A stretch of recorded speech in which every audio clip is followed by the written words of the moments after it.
This is Linda Letheran speaking, and today's date is April 21st, 1990.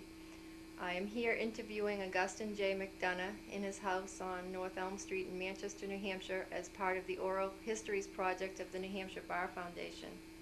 Gus McDonough was born on October 21st, 1990, in Manchester, New Hampshire. He grew up in Manchester and has had his law career basically in Manchester. Um, Gus, why don't you tell us a little bit about your family background growing up here in Manchester? Well, I was born of immigrant parents, both came from Ireland, and I was born in a bedroom at 524 Carter Street. You're kidding. And,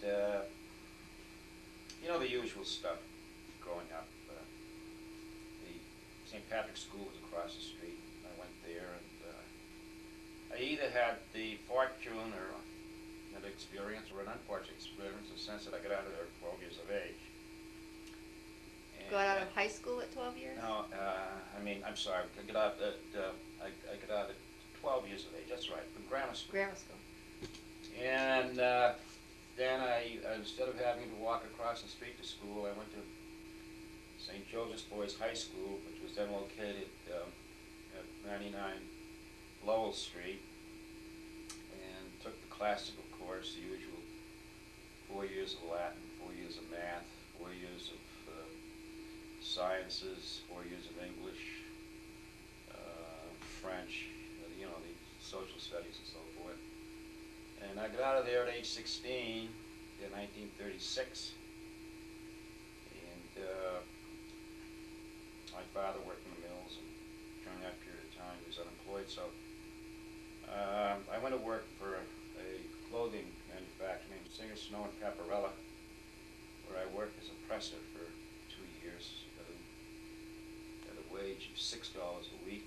And they took a penny off for Social Security and a penny off for unemployment comp.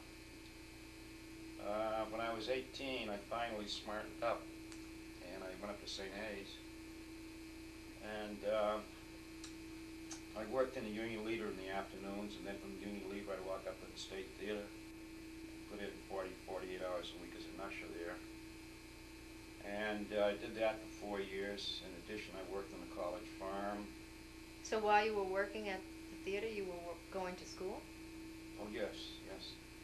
And during the summers I would work up at the college farm, and they would set aside 35 cents an hour, you know, for 40 hours a week. And so they put that as a credit for you, and so it helped to pay the tuition. And after spending 4 years there, I was then 22, and because of a deficient eye in my right eye, I was unable to get into any of the training programs because the war was on at that time. In fact, the yearbook read something like, we had a big hurricane in '38 when I started, and then of course we were the first graduating class after the war was declared, so we were working for a legend on the yearbook, and I was one of the editors, and I came up with something that everybody agreed on. It was the quote, "We came with the wind and left with the draft." And that was in your yearbook? Yeah, front of the yearbook. Then, you know, not expecting to go into the service, I decided I had to do something to further my education. So I went down to UNH, and I studied for my master's degree in history, and worked in the kitchen as a dishwasher. And then fortunately again, or unfortunately, I got a draft notice. They were lowering the physical requirements, so I I found out what eye chart they were using, and I memorized the eye chart. But unfortunately, the doctor who was giving me the eye tests had operated on my right eye twice, so he knew I couldn't see it. So I stood up there and read off the eye chart, and his name was Dr. Provo, and he said, there's a little French accent. He says, Auguste, do you really want to go? Okay, so I was in the service for 3.5 years. No combat experience. The furthest I ever got was Honolulu, and I felt guilty taking my 20% overseas duty because they called it the Asiatic Theater Operation. Married Helen in 1945, got out of the service in 46, and went to work as an automotive parts salesman from 46 to 48. And then I got a job as a claim adjuster in 1948.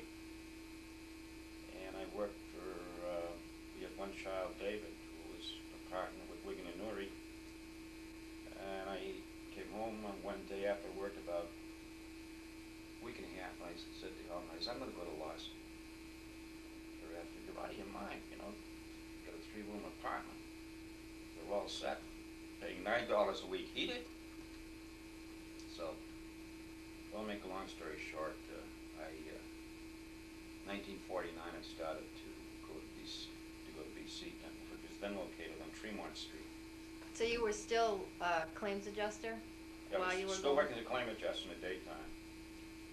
And 3 nights a week I would drive down the old road. It would take 2 hours to get down and 2 hours to come back. And, you know, I found it very difficult at first, and then we didn't have any exams until the end of the year, which would bring it into 1950, June of 1950.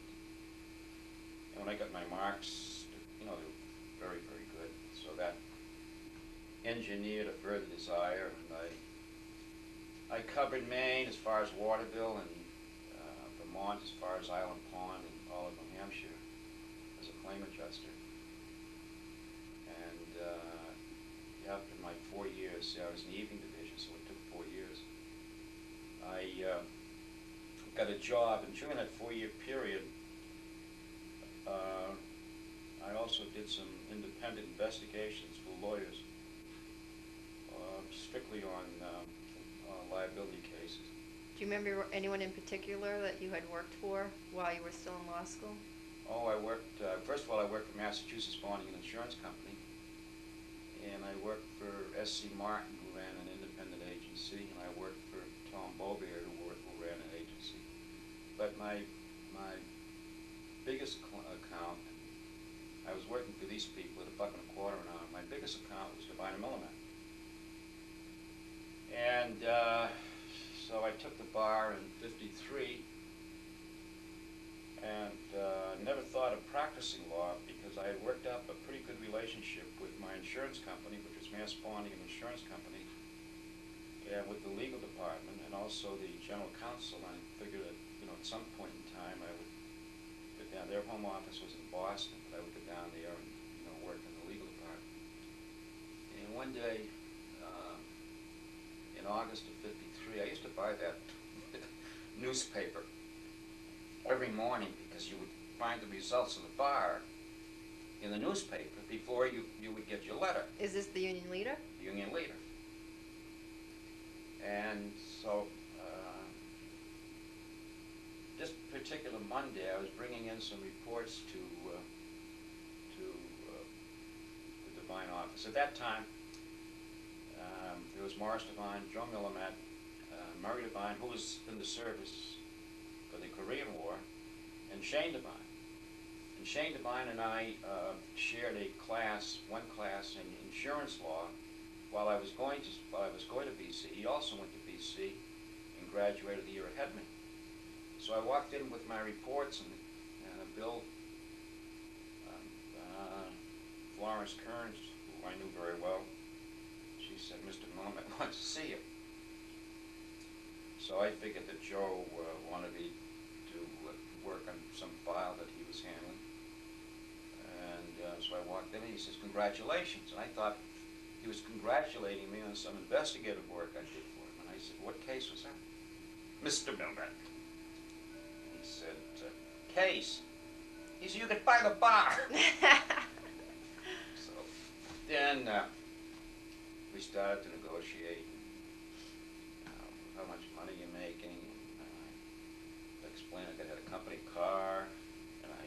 expense account, and I had, you know, worked with all these people, and I told him how much money I was making, and he pointed a finger at me. You're taking too much money to practice law. I couldn't get all the Harvards and the Yaleys around for $50 a week, which was true.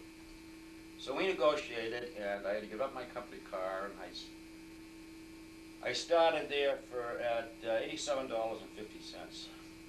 I went from a '53 Chevy, which was a company car, to a '48 Dodge, and you know, I started to crap flows to the bottom, as most people know when you go into a law firm.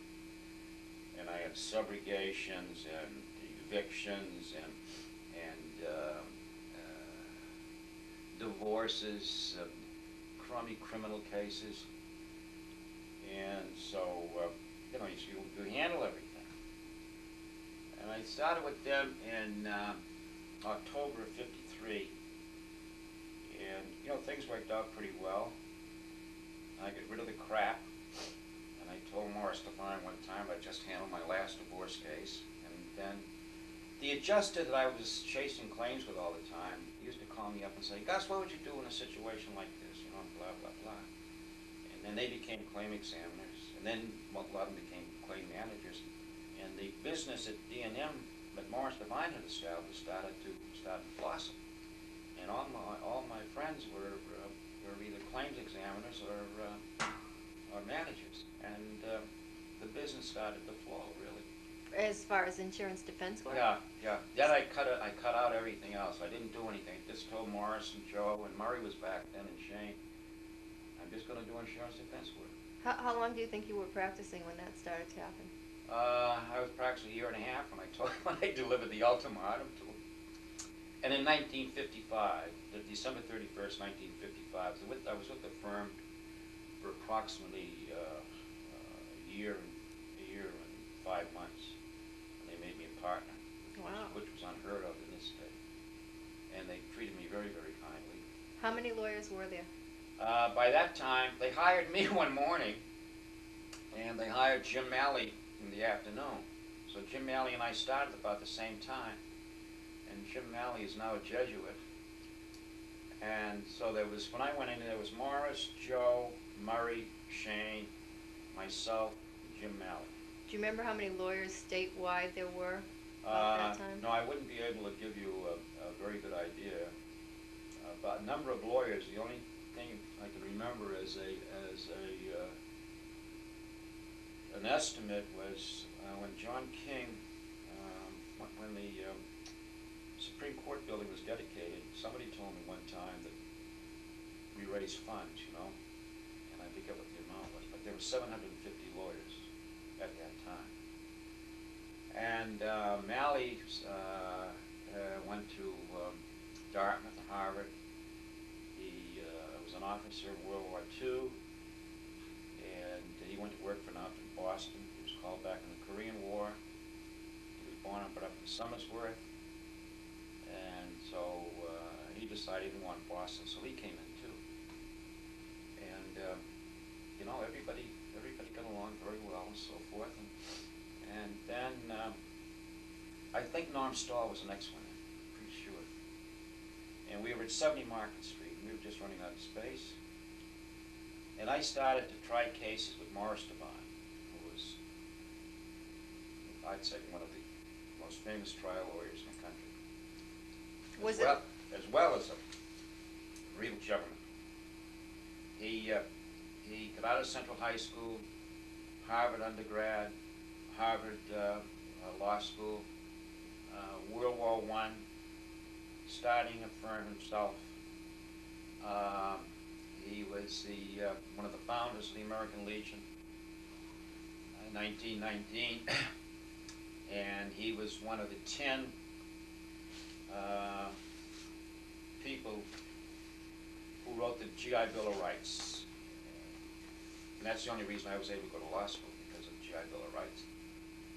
And I started trying cases with him. And where you worked.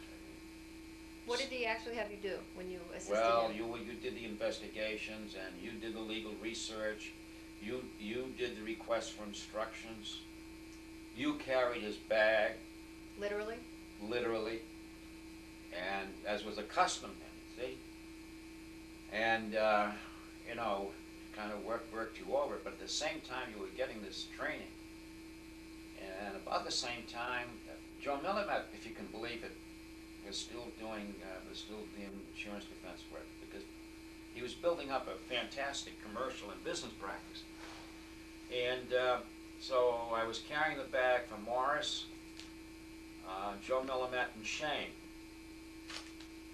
And, you know, it was just work hours, nights, days, Saturdays, Sundays. Did you actually participate in any of the trials? Well, gradually, they work you in on that, you know? Like, maybe the first one to give you a crack at would be a friendly state trooper, you know, where you would, you know, all you would have to say was, you know, what happened, and then sit down. And gradually, they gave you the hard stuff.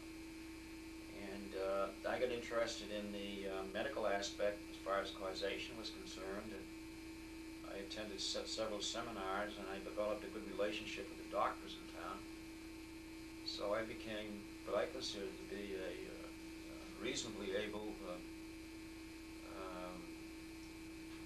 lawyer to handle a doctor both on direct or cross-examination, although I like cross-examination much better, because in those days the doctors weren't trained the way they are now, and the problems with litigation, you know, they didn't know what probability meant, and and those things, and things just kept on rolling along. And Do you remember your first solo jury trial? no, I don't. Do you remember any experiences from the first trials? Oh, the early trials. First of all, the September term, September till December, was held in Nashville, and the January term and the April term were held in Manchester. And there were no summer terms as we now have. And the bar exam was given the last Wednesday, Thursday, and Friday of June. The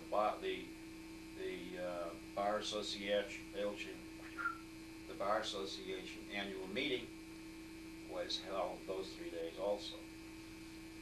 So if anybody, first of all, then court closed.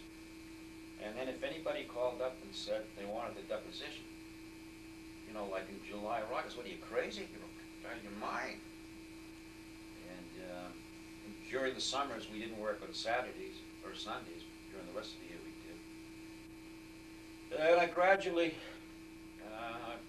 started to handle different type cases, primarily automobile liability and general liability. And as far as remembering cases are concerned, I even handled a few criminal cases at that time over weaknesses, and I think I handled over the period of time as a lawyer 4 divorce cases also over weaknesses that somebody would call me up and I said, oh yeah, okay, you know. And as far as big cases are concerned, I can remember one criminal case where a fellow named Teddy Beanius, who was in the mafia, allegedly in the mafia in Boston. I represented him up in Concord, and Judge Connor, Jim Connor's father, was a judge. And on a Good Friday night, he sent him to Atlanta for a few years. And that Christmas, going through my Christmas cards, and Atlanta, there's Atlanta written on there, and geez, I didn't know anybody in Atlanta, and he opened it up, and their Christmas card says, wish you were here, Teddy. And you had represented him? Yeah, so after that I decided that I better abandon my criminal law practice. I handled a few divorce cases. Did divorces back then settle more by stipulation, or did most of them go to trial? Most of, in my experience, went to trial. And,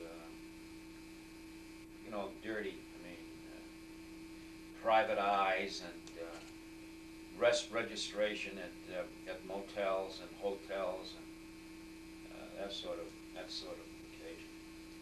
And I was with the Divine Office until 1972, and by that time we were up to 18 lawyers. Our office is at 1830 at Elm Street, and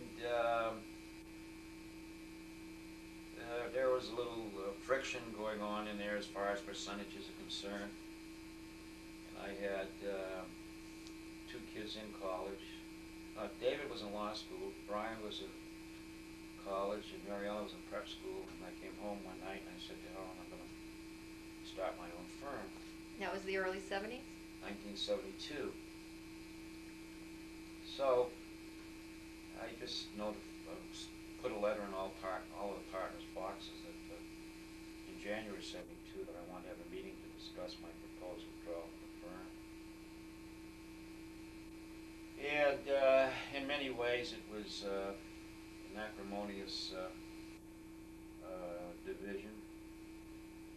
Now today, Gus, it's pretty commonplace for firms to split up. Back then, why don't you tell us a little bit about what it was like for someone? I'm going to tell you something about that.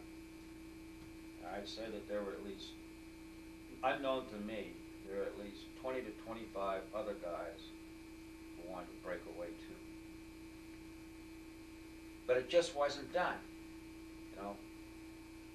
Once you became a partner in a law firm, and sometimes even an associate, it was a wedding, a marriage, in the sense that, you know, you just don't leave. It was a lifetime commitment. A few people in my memory left firms, but very, very few. You would have associates roll over, but never did a partner leave the firm. So I stood firm. I was going to leave on March 31st of 1972, and Helen and I threw one of the biggest St. Patrick's Day party the city of Manchester ever saw. Right here, in this house. And moved down with Connie Dene. He had a lovely office building, and he was very, very kind to me and very, very generous. And he was on Stark Street in Yeah. Manchester, Yeah. which is right off of Elm Street, Yeah. the main street. And Morris Devine's secretary was Winnie O'Neill, and she was married to D. Frank O'Neill, who ran a column in the Leader called Under the State House Dome. This is where he worked. Very, very great guy. She was fantastic. In the meantime, Morris Devine had died, and your mother was with us. At that time, I was the only lawyer in the office who had 2 full-time secretaries. And so when I decided to leave, your mother came, and Winnie came. I opened the office on April 3rd, which was a Monday in 1972, and that's what the announcement stated, because even though I left on March 31st, I didn't think it was appropriate to say that I was opening up my law office on April 1st, which is April Fool's Day. And April 3rd, I had maybe 100, 120 insurance defense files. And when I walked in Monday morning, of course, the word spread among the lawyers in the state, and the claims adjusters, and the claims examiners, and the claims managers. And when I walked into my office on Monday, April 3rd, I had 44 insurance defense cases. That appeared that day that you had not taken from the old office? Apparently, I had kept away from my office. I would have, like your mother, bring things down there. I don't mean carry things, then I hired somebody to bring in the equipment that I bought and so forth. And it was almost a harrowing experience because you didn't know which way it was going to go. You looked at all the files and you knew eventually you're going to make it, but it took 2 or 3 years back then. Was it a big adjustment for you having gone from a firm to being on your own? No, Not at all? no, I was very, very happy. Well, anyways, I went there April 3rd, and I went to Keene to try a case that morning. I used to have pre-trials, and one day I had a pre-trial in Manchester, Rockingham, Stratford, Concord, and then I was going. I developed a good reputation among the other lawyers in the state because sometimes you become intemperate, to use a very, very mild word. The attitude. Well, okay, if you're not going to pay me $5,000, you know what you can do. And I really developed a great relationship with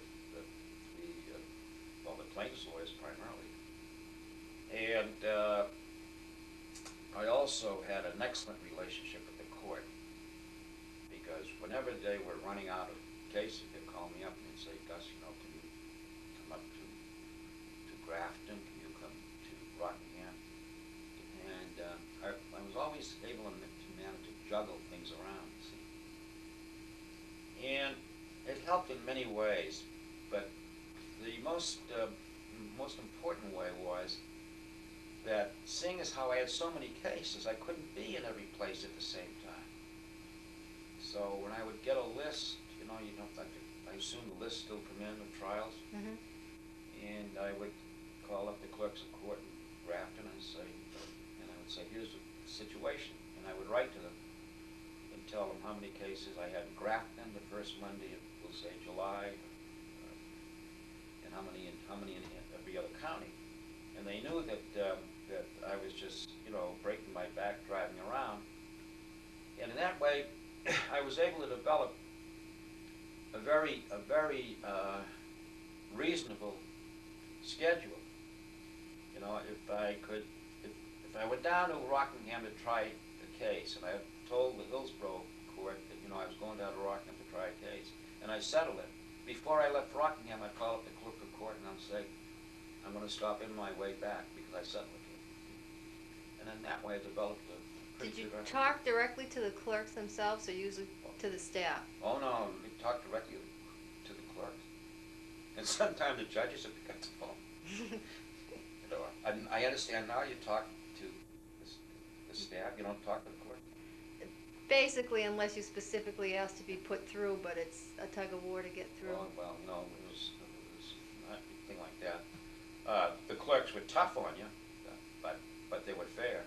And, so then along came back around 19. I'd say 19. I started alone in 72. Just about 2 or 3 years later. From the West Coast, the influx of medical malpractices started coming. And 2 or 3 of my ex-insurance adjusters who were chasing claims with me were in the now claims managers, and their company had been specializing in medical malpractice. Because before the let me see now. I would say before 1975, I may be off a couple of years. No plaintiff had ever won a medical malpractice. Wow. You couldn't get doctors to testify primarily. It was a closed shop. The Vietnam War had a great effect on people who were in it, and people who went through it, who were young people, whether they went to the war or whether they stayed home. And what happened in the medical profession was Young Turks, as they were called by the older doctors, used to, look around, like when they were interning or serving a residence. They were seeing doctors who were not qualified to perform surgery. And also at that time, there was a sort of a great tendency for doctors, even if they were on the same staff. It was impossible to get a doctor to testify. All you have to do is look at the old cases. And in about the 75s, the whole attitude changed. First of all, the attire. You used to go into the hospital or go into a doctor's office, and he had a shirt, tie, white coat. And you'd be walking down the corridors of the hospital, and it'd be the same way. They'd be dressed, shirt, tie, so forth. Now you walk in, and even starting back around the late 70s, you'd walk in, and you couldn't tell the guy who was supposed to be cleaning the floor from the doctor, because they were both wearing what do you call them, denims? Jeans. And so the whole attitude, and the lawyers got smarter, and they got better organized. The American Trial Lawyers Association was organized, I would say, back around in the late 50s and 60s. But other organizations became quite active, and suddenly I was handling medical malpractice cases, and to such an extent that I hired Mike O'Shaughnessy. Mike worked with me on an hourly rate. He had his own office. I would say for about 4 years, and he would do the preliminary work. I would do the trial work, and he would take some depositions and things like that. And gradually it reached a stage where I just couldn't handle it. And in '75 I had a heart attack, and a couple of years later I had an ulcer. And so Mike came aboard in 1979 or 1980, maybe a little earlier, but about that time. And things just worked out beautifully. He was doing most of the non-medical work, and I was doing all of it. And we would travel all over the country. Irving Soden, myself, Bob Chiesa, Phil Peters, to name a few. And we'd be going to Palo Alto, to Stanford. What would happen is, in many cases, they would start in New Hampshire Hospital, and then in the late 70s and 80s, they'd screw up, let's say, in New Hampshire, so they'd rush them down to the Massachusetts Hospital.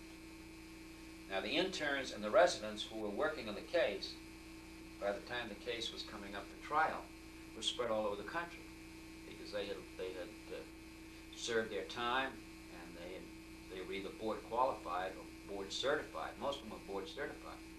And one of our favorite spots was to go to Palo Alto, because Stanford University had a lot of the doctors who finished their residency in Boston ended up in places like San Francisco, Palo Alto, and Palo Alto was where Stanford is. It was a real nice community. You'd fly out there, a day or two ahead of time. We would socialize and so forth, and then we would go in and take our deposition and come home. But we went to Texas, you name it. Occasionally we'd go to Canada, up to Montreal or up to Ottawa to take it. But I ended up just specializing in medical malpractice, and I assume that practice is still going on. That people who handle medical malpractice for either the plaintiff or the defendant have to be trained pretty damn well. And you can't have, let's say, 75 commercial cases and suddenly get a medical malpractice case and think that you can handle it. So then after I hired Mike, I decided that I needed more space, and suddenly the DeCoulis family came aboard. Now, I have to explain here that Okay. my name is Linda Lethrin, but I was formerly Linda DeCoulis. Yeah. And my mother came from you when you worked at Devine and Millamette as your secretary. First of all, your mother worked for Mass Bonding Insurance Company. When I was an adjuster, she was a secretary. Right. And I didn't know how to dictate. But I would dur. And the next day I'd get a report of investigation that I never wrote. But she knew what I was trying to get across, you see. And so, she would paraphrase it. Oh yeah, she went into retirement, bringing up a very large family and a very successful family. And so I hired her at Devine and Millamette. And so she was down there with Winnie O'Neill, and suddenly, the things got a little busy, and Linda DeCoulis came to work there.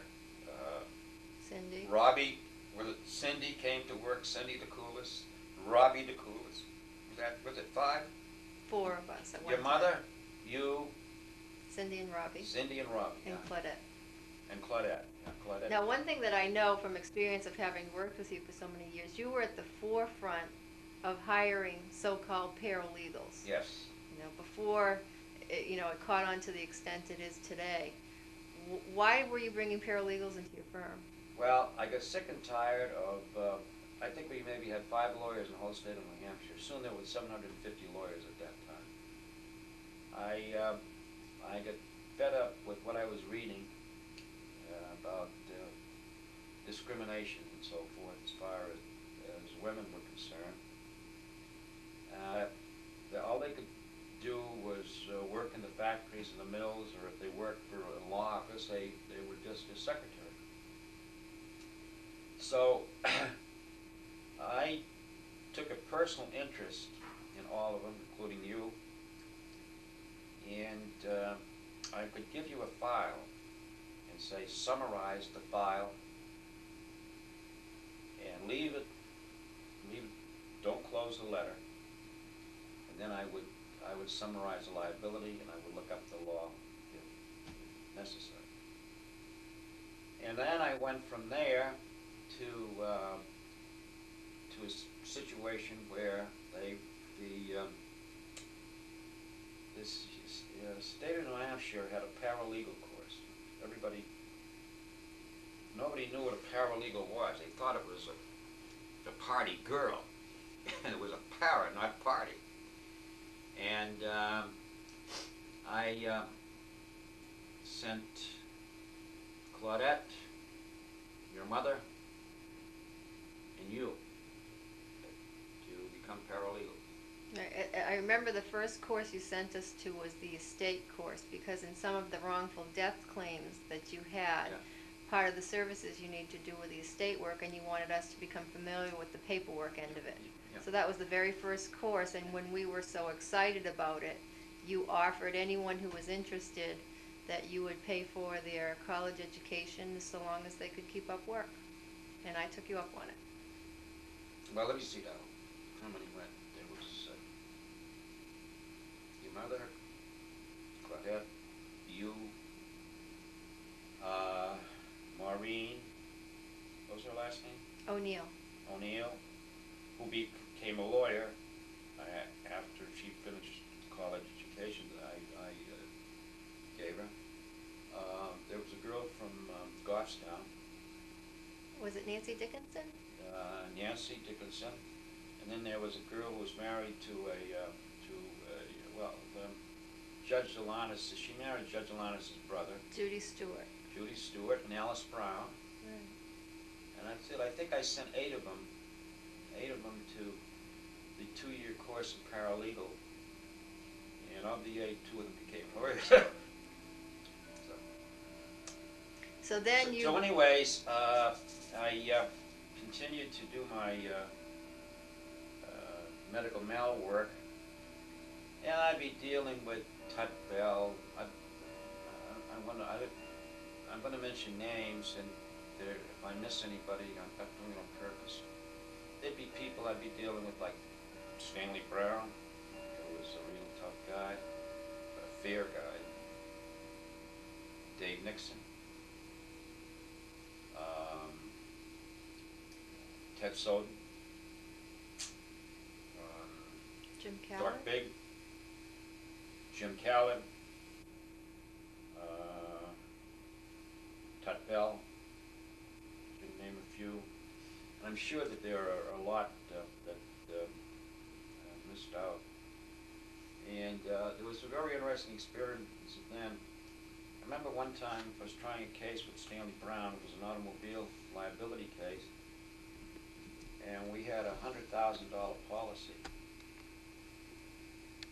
And it was a clear case of liability.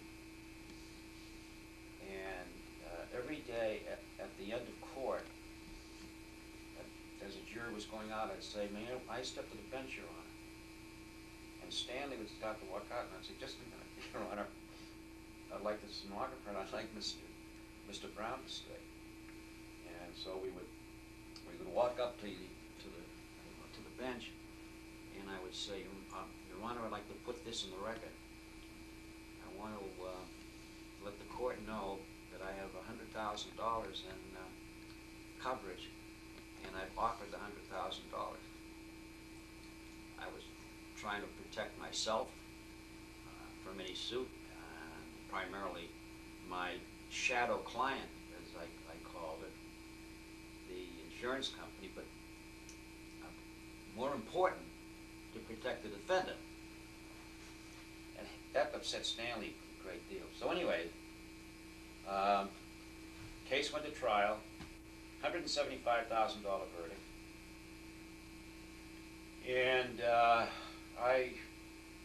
the claims manager was around, and I invited him over to the 88 restaurant for a drink.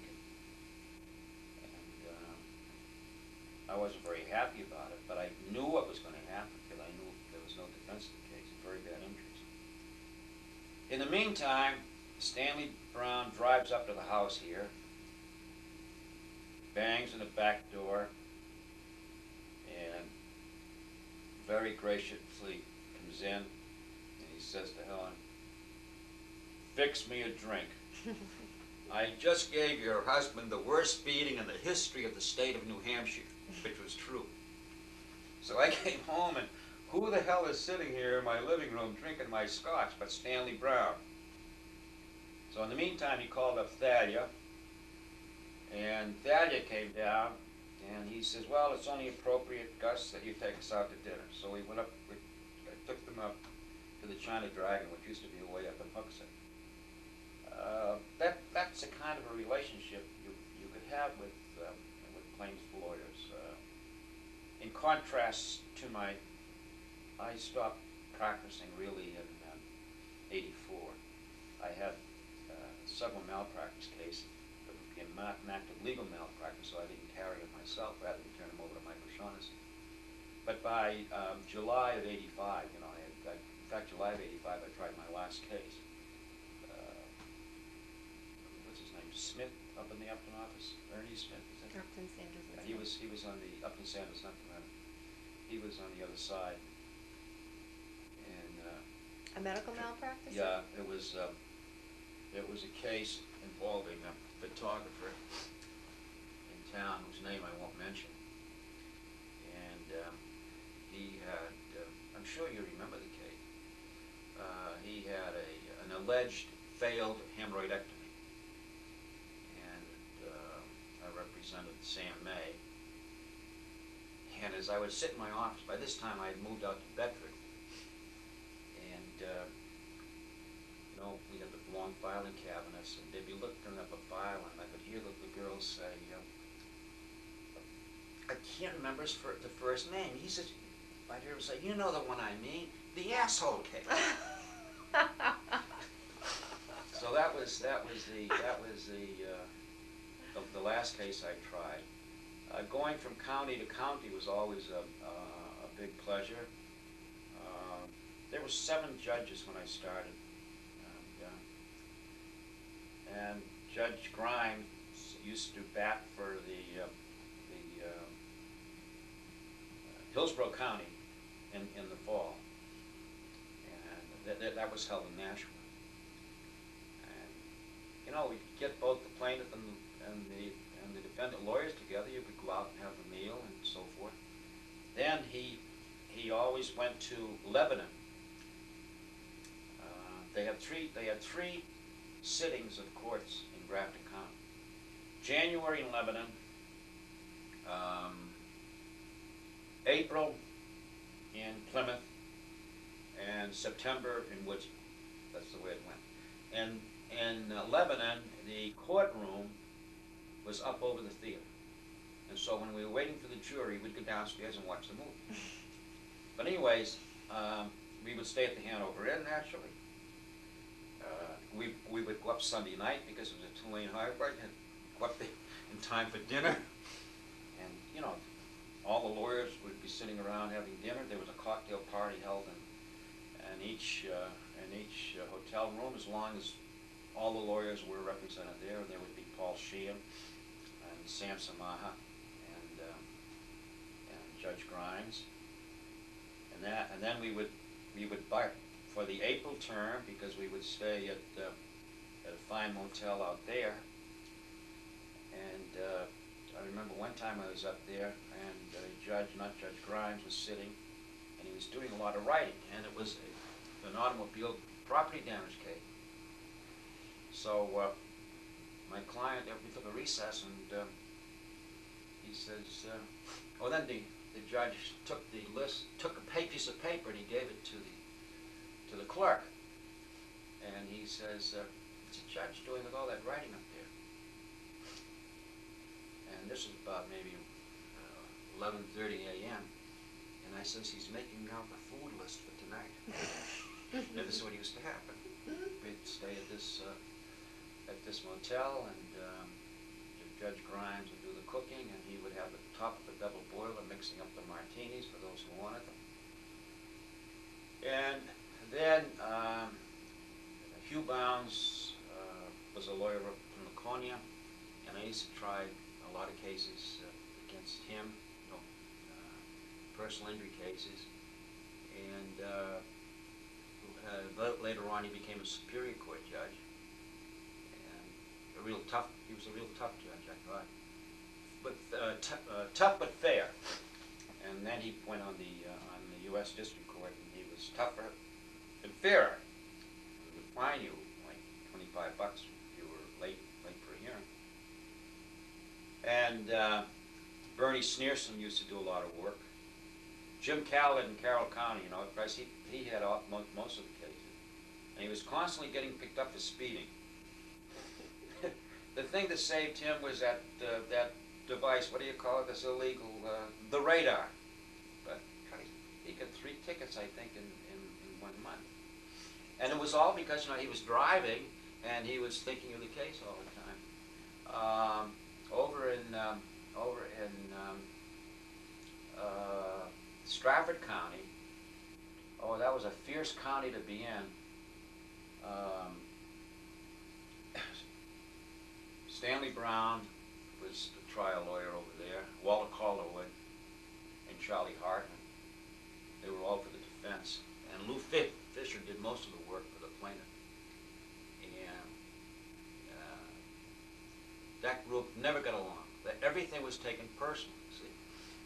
And when it would be a multi-defendant case, if somebody like I ended up with one side of it,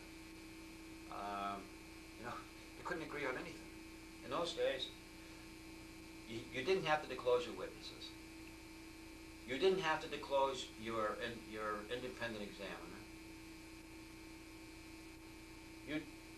So you'd show up in court and everything would be a surprise? Everything was a surprise. I was trying a case one time with in Nashua with Dick Leonard and Tom Leonard's father. Tom, you know, had unfortunately died in a terrible accident coming back from the Bar Association on the superhighway, as we call it. He and his wife were both killed. And this was early on when they were both rookies like I was. And This was a case involving an accident in Nashville, New Hampshire, about 3 o'clock in the morning. And the allegation was that my client went through a stop sign and hit this car. And he claimed he did. So you see people sitting around. We would actually plant people. No. To listen to the conversation? No. We plant people to just sit in the courtroom. Why? Well, you'd walk into the courtroom with your bags, and like people on the opposition, they'd find 3 or 4 people sitting there. And they think they were witnesses? Sure. And we would walk in and see the same 3 or 4 people. We'd think they were witnesses, you see. So,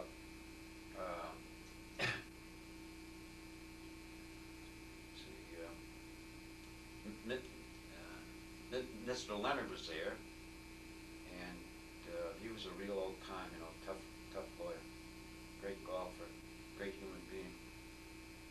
And so, I'm going along with my case, and it was one of my first ones, and I figured, well, I got this one just like that. 3 o'clock in the morning, my guy says he stopped at the stop sign, so suddenly this woman gets up and she gets to the stand. He swore her in, her name and so forth, where do you live? She gave an address at the intersection. Now, on such and such a day, do you remember an automobile accident at 3 o'clock in the morning? She said, yes, sir. Well, tell us what happened. She says, well, I was in the warm weather, and I was sitting nursing my baby, and it was very hot, and I was sitting by the window. And I saw this car come by and went right through the stop sign. This was, you could never do that now, you see. So are you glad for the change, what you're talking about? Oh yeah, the change was great in the respect that it certainly reduced trials. And anything that's fair, if it's fair and honest, I think that cases should be settled. And I've always felt that way. And under the old system, you couldn't settle a case until you tried it a few days. You couldn't get medical exams. They couldn't even have to submit to a medical examination by us. I didn't know that. It took us finally took a Supreme Court decision. I don't remember the name of it, but saying that you had to do that. They had to allow the plaintiff to be examined by the defendant. And from your side, you didn't have to disclose policy limits. No, until we didn't have to recent disclose years. policy limits. No, I'm telling you, just you ask for any information. No, that's about the best way I can put it. How old is the plaintiff? Take her deposition, and during the course of the deposition, after a question, you don't have to answer that, and then they would go before the court, and of course, law was at that time, they didn't have to. But up in Concord, the Upton firm was a very, very great trial firm, and Mr. Upton and his sons and John Sanders, for example, and they were all great trial lawyers. And one of the big advantages of representing insurance companies or defendants in civil litigation is you get paid per diem instead of perhaps. Remember, I used to tell you that all the time. Get paid per diem instead of perhaps. You were talking about people that were great trial lawyers. What, in your opinion, makes somebody a great trial lawyer? Maybe it's a natural instinct to shoot the bull like this. I think you have to have be of normal intelligence, but you also have to know when to settle. You have to develop a method of cross-examination. You have to develop a manner of arguing. You really have to prepare a law memo for practically every file. And it was easy in the automobile cases and the fall-down cases because even though we didn't have Xerox machines, you could, if you remember, I pressed instruction. I'd say to cut that out and be case of so-and-so and so-and-so. And for me, it was a very unusual experience because when I was a youngster, even when I was in high school, I stuttered. You never know Real now. bad. And I can't remember when it stopped. I know it was stopped by the time I got to college. Maybe that GD pressing machine that I had to handle at Singer, Snow, and Paparella for 15 cents an hour drove the stuttering out of me. But you also have to have a reasonable method of delivery, not only to a jury, but also to the judge and to the witnesses. You know, I always had the attitude if I came away from a witness and I really did it to her or I did it to him, there was a natural pride that you kept saying, by God, I did it.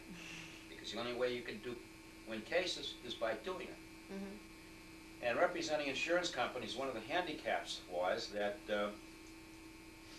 if you kept on losing cases, you weren't about to get the files.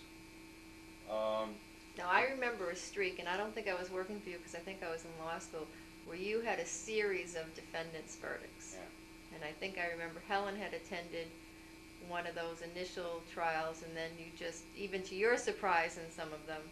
Well, this came about due to your fault and Claudette's fault and your mother's fault, because I would invite you, one of you, who would spend a lot of time on the file. I would invite you into court, primarily to hear the arguments, but also occasionally to hear the cross-examination. And it gave you a better understanding of, what the hell goes on. In other words, when you sat there typing the deposition, you could say to yourself, well, when Gus gets her in court or him in court, he's going to really do a job on it.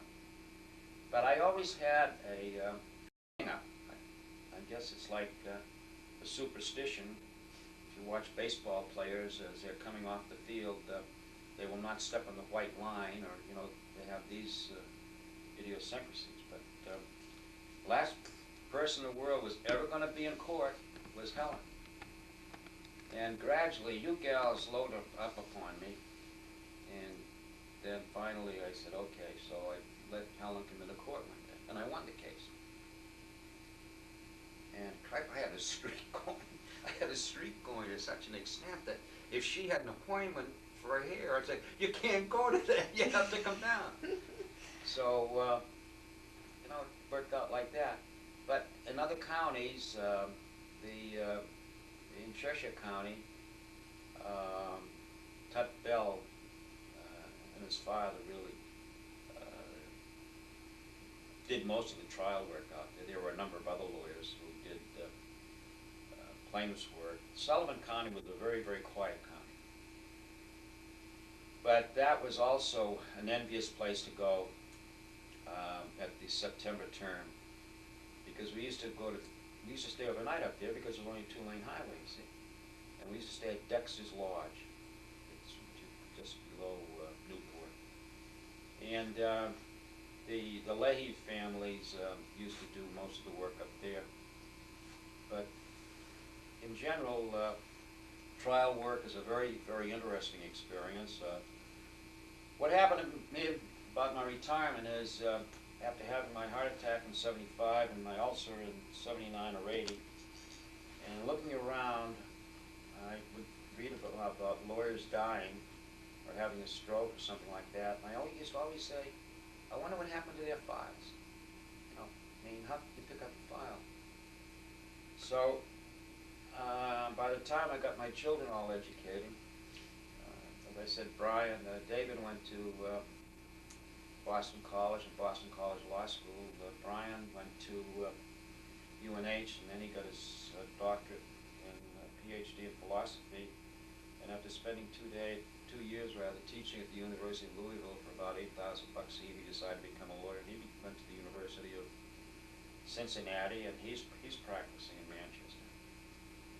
And to see all these young guys coming up, I felt that first of all, we bought a condominium down in Florida in 1980, and I wasn't using it very much.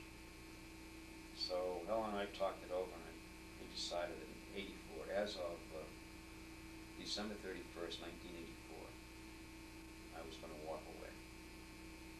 The only thing I'd have to do at the office is handle the medical malpractice cases that I thought were dangerous. And, well, you can remember, we used to have these, like the guys at the, what are they called? The porters. We would go to court, and we would be pushing a truck. In fact, I still got it. A trolley, yeah. The trolley, I still got it out. Yeah. I should With tell the I should file. tell Mike about that. Right. I still have it out there. The So files anyways, have gotten bigger and bigger. I left in '84, and I handled cases. I settled all of them except that one asshole case that everybody talks about. And I really haven't regretted it since. Can I stop you for 1 minute Sure. so I can change the battery here? Excuse me for a minute, too.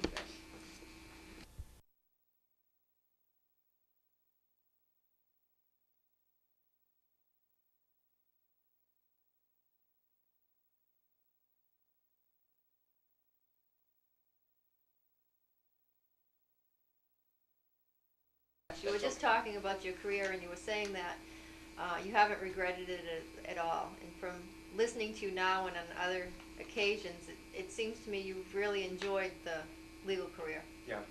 that you've had. Yeah, I walked away, as I said, in '84, and occasionally, well, I'll give you an example. Last year, I worked 4 hours.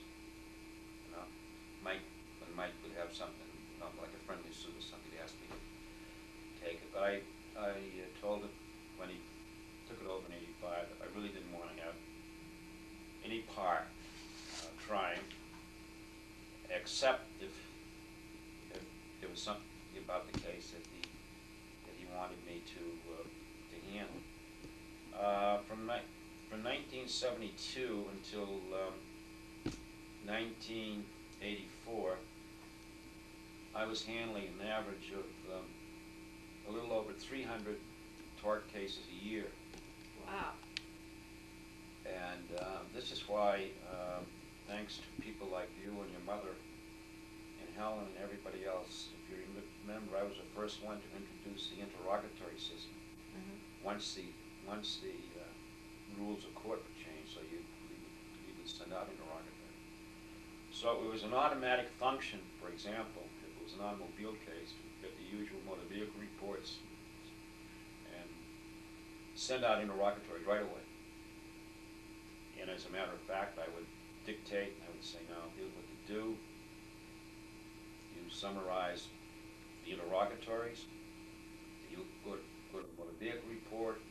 You indicate who was driving one vehicle, who was driving the other vehicle. You indicate in the letter whether any violations, and you would put in the statement of each driver. Mm-hmm.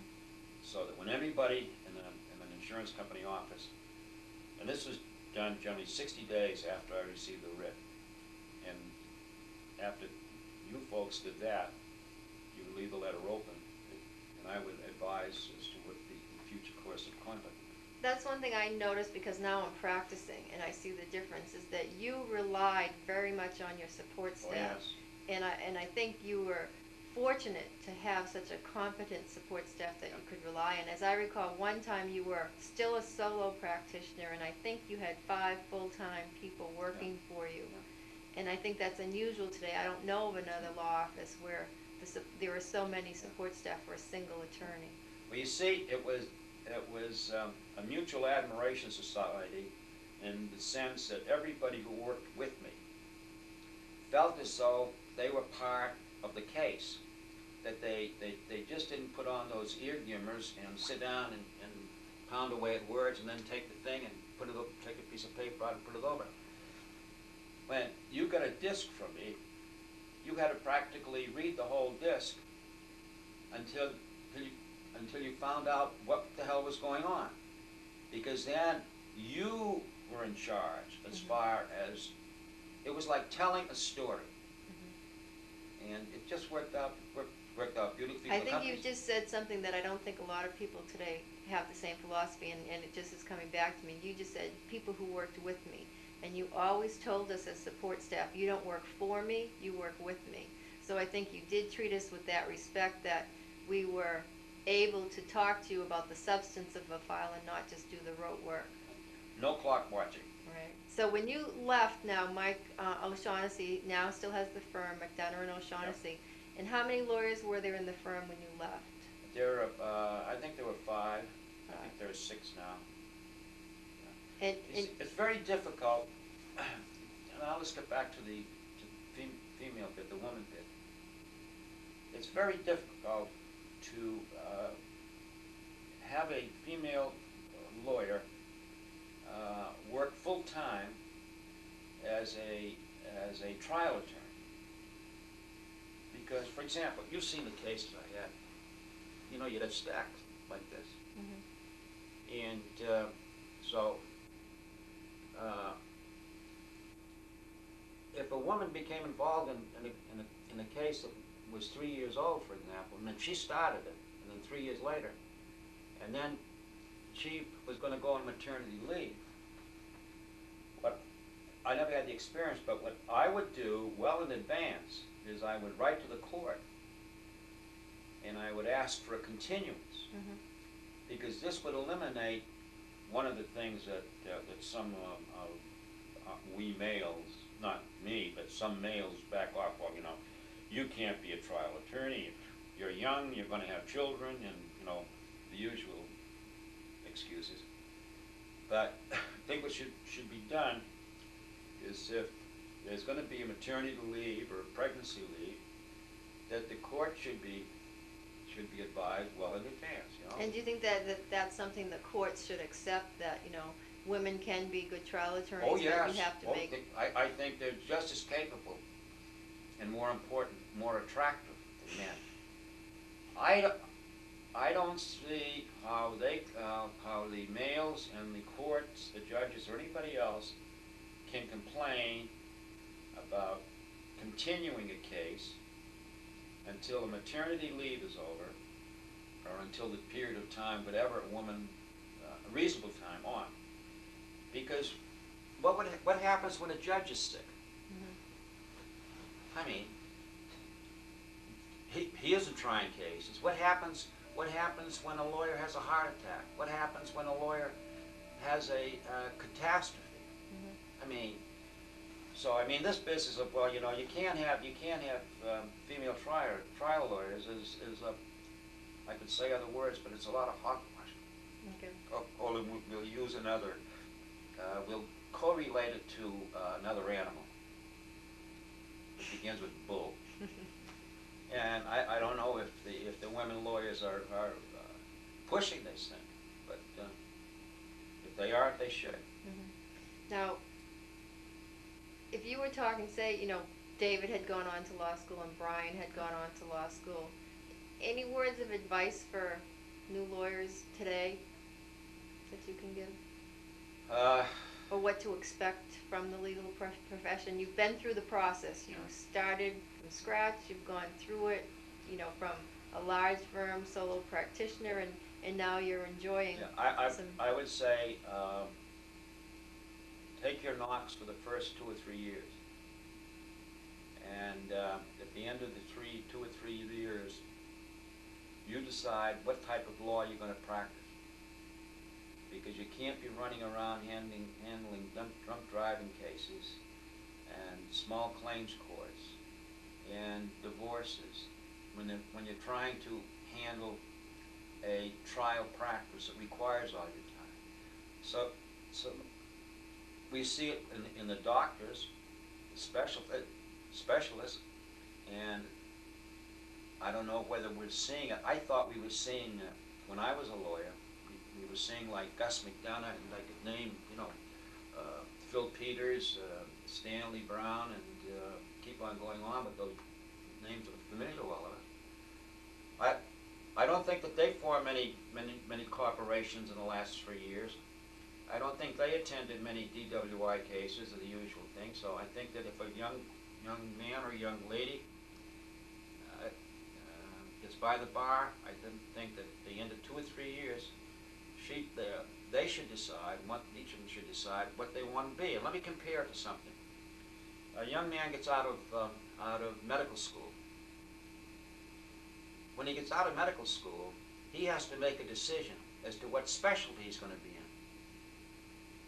Unless there's some group called family practice, but nobody knows what family practice is.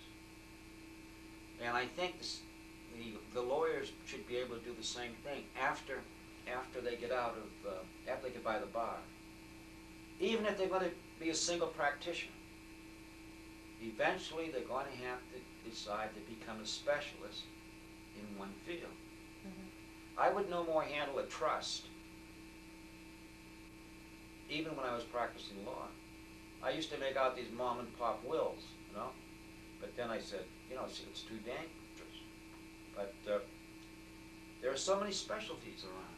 Now, I don't know what real estate, for example. I bought my office condominium in 1979 or 1980. I hired a lawyer who was an expert in condominium law.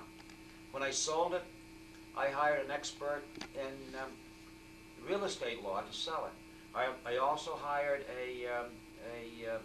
a specialist in taxation, and I had my CPA. But you can't be a general practitioner anymore. So there are two things that have to be done. Allow women to have reasonable maternity leave, no matter what type of law they practice, but particularly if they're doing trial work. It's much easier for a woman who's doing office work. But there are some women out there who are real sharp, and there are going to be more women who are real sharp. And I don't think that they should be shunned from the trial department. Now, as far as people who helped me out, I would say that Morris.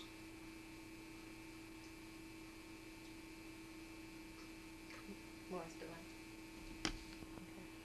Outside of my wife, I think that the people who gave me the greatest help would be Morris Devine, Murray Frank, Joe Millimet, and Shane.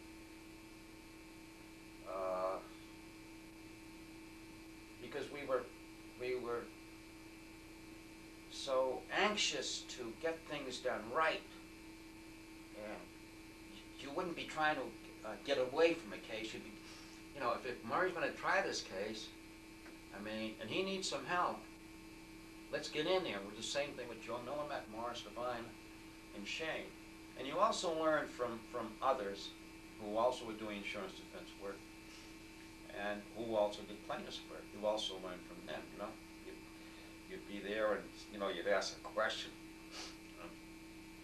You would wish you could reach out and take it back, and the other guy would get up and, object and so forth. Now, I remember because another thing that you did is you involved your staff quite a bit in the trial process, whether it was attending a deposition or attending a trial.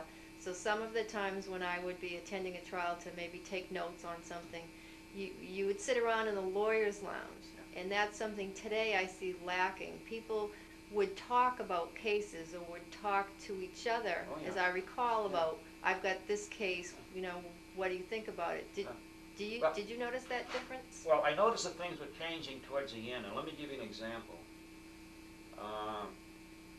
Across my desk, we used to send out interrogatories, and plaintiffs to send out interrogatories. And maybe 2 or 3 months would go by, and the insurance company would say, what's new in the case? So you call the other lawyer up and say, gee, can you get those interrogatories in? And if you waited about 6 months, you call him up and say, look now, I have to file my motion. But you tell him in advance. Mm-hmm. And towards the end there, I remember one lawyer from Nashville. He sent me interrogatories, and I think it was the 33rd day. Across my desk came a motion for judgment. needless to say, it disturbed me a little bit. And he was working for another lawyer who also did a lot of plaintiff's work, and I had a very good relationship with him. And I started to go through the file, and I kept on saying to myself, gee, where are the interrogatories? Because I sent interrogatories out automatically. If the writ was returnable the first Tuesday of February, by Friday, not only was my appearance in, but my interrogatories were out. Mm-hmm. Geez, I get through the file, 8 months. I sent him interrogatories. So I called up his boss, very congenial and so forth. I said, say, got a little problem here. I got a motion for judgment because I didn't send out interrogatories in a certain case. And going through the file, I noticed that I sent interrogatories to you 8 months ago. I wonder if you could check up on that. And nothing at the other end of the phone, and I says, hello, hello? He says, Gus, I'll take care of it right away. In 5 minutes, I got a phone call from this guy, all apologetic. And he was young enough to be my son. And over the years after that, he and I had a very, very good relationship. But what I did notice was, trial by correspondence, trial by motion. I mean, you'd request a continuance for a very valid ground. And they would object. They would object, and I'd call up and say, well, why are you objecting? Well, my client doesn't like this. I said, when was the last time you saw your client? Show me your charge page. When was the last time you saw your client? Okay, now, I asked you a question. I'm going to hang up. You call me back, and when was the last time you saw your client? I'd never get an answer to that question, but I'd get an agreement to continue. There is at least one law firm, and maybe more, that whenever a motion is filed by the opposing side, it's automatic that the paralegal or the secretarial help, object to it without even getting it to the lawyer's desk. That's no way to practice law. Now, knowing you, one of the things if someone asks me to describe you, one of the things I say, he's the closest human being I know to a computer. Because when you were instructing us to do a motion or something, you'd say, now I remember there was a case, it's probably in 115 New Hampshire, and the attorney on the other side I think was Irving Soden. So that's a quality that you probably just take for granted in yourself. You have an incredible recall for events, places, history, and you name it.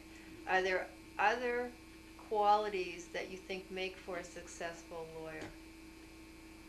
Well, personality. First of all, ability. I mean, any profession is that. Preparation, an analysis of the law, depositions, file all proper motions, and when you go in to try the case, just think, did I miss anything? And everybody is going to miss something. But if you practice, the way I practice, I have to have everything done now. I think that if you practice like that, particularly in the field of trial practice,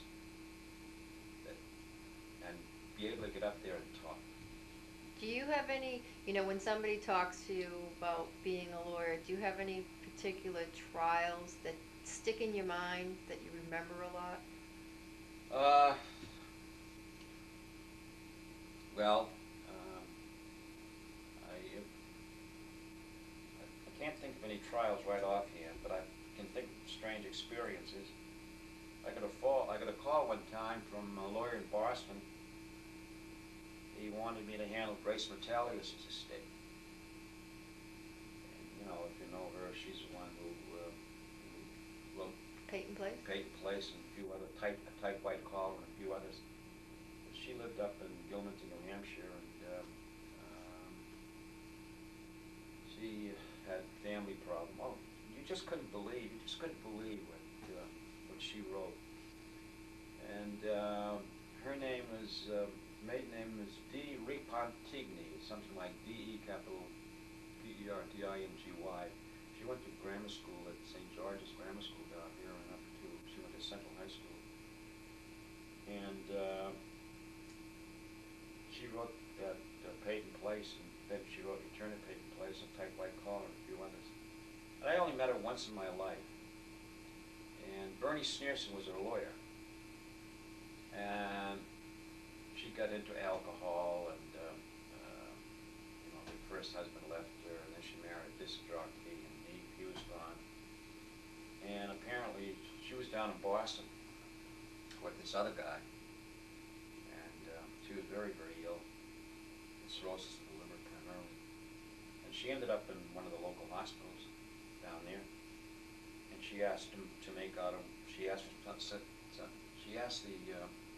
nurse to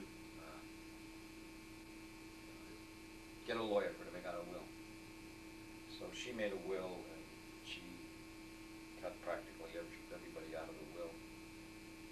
And so the lawyer happened to go to B.C. He called Father Drinan, who later served about 5 terms in the House of Representatives until one of our stupid popes said he couldn't do it anymore. And he talked to Father Drinan. Father Drinan recommended me, and I had no experience in probate work, so I turned most of the file over to Jack Holland, who was still with the Divine Office, and he took it over. But the thing I'm trying to point out, you know, everybody thought that she left a big estate, and they had the hearing up in probate court up in Laconia, and they were like ghouls surrounding it. So I had to take an inventory of her home, and I took your mother up with me. And it was an old farmhouse in Gilmanton, and she spent, well, she spent, this would be, how many years ago, huh? 25 years ago maybe? She spent more, she spent a lot of money than about $125,000 in modeling this beautiful home. And when your mother and I walked into it, it was a complete mess.